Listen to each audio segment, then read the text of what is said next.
Omar Khadr is a Canadian citizen captured in Afghanistan by U.S. troops and accused of murder. Now, that happened in 2002 when he was 15 years old. Since then, he has been at the American prison at Guantanamo Bay, and since then, human rights groups and others, including his U.S. military lawyer, have urged the Harper government to press the Americans for Khadr's return to Canada to stand trial here.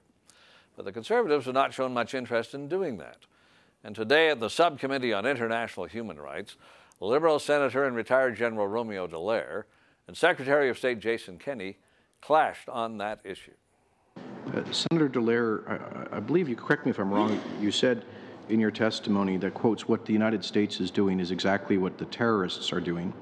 You also said, I believe, that, quotes, the United States is no better than the other guy. I assume when you said the other guy, you were referring to inter alia, the terrorists, or Al-Qaeda.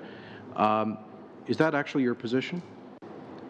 My position is that the minute you start playing with human rights, with conventions, with civil liberties, in order to say that you're doing it to protect yourself, and you are going against the fundamentals of those rights and conventions, you are no better than the guy who doesn't believe in them at all.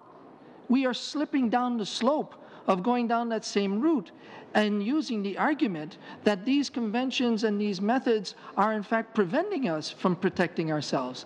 I would argue that in the contrary, they are in fact the guarantee that we can protect ourselves. It's a matter of us knowing how to use them and to be innovative in trying to provide our protection in this complex era. So when you said the terrorists, you know, there are different terrorists from different movements. I presume in the context here you're principally talking about Al-Qaeda style terrorists, jihadi extremists. Those are the terrorists you're referring to? In this case, that's what we're working with, yes. So would you contest the fact that category of people are responsible for things such as capturing and beheading innocent civilians, recently in one instance, capturing teenage girls with Down syndrome, strapping them with suicide belts and sending them into a child's pet market in Baghdad, calling for the destruction of all the Jewish people.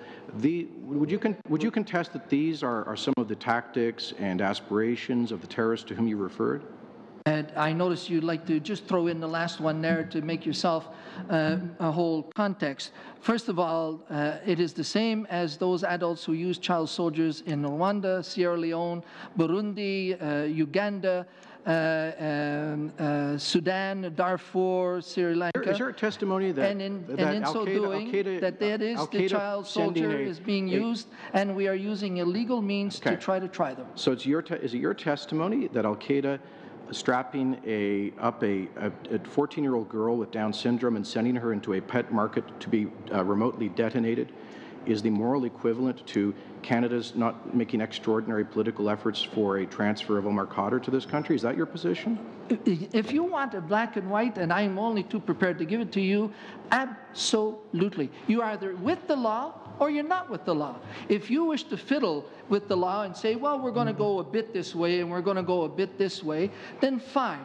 But in the processes of what we are looking for, you're either guilty or you're not. You're either a child soldier or you're not. And if you'd like to use sort of the extreme scenarios under which I'm articulating my position, which is that you are not allowed to go against those conventions. And if you do, you're going down the same road as those who absolutely don't believe them at all.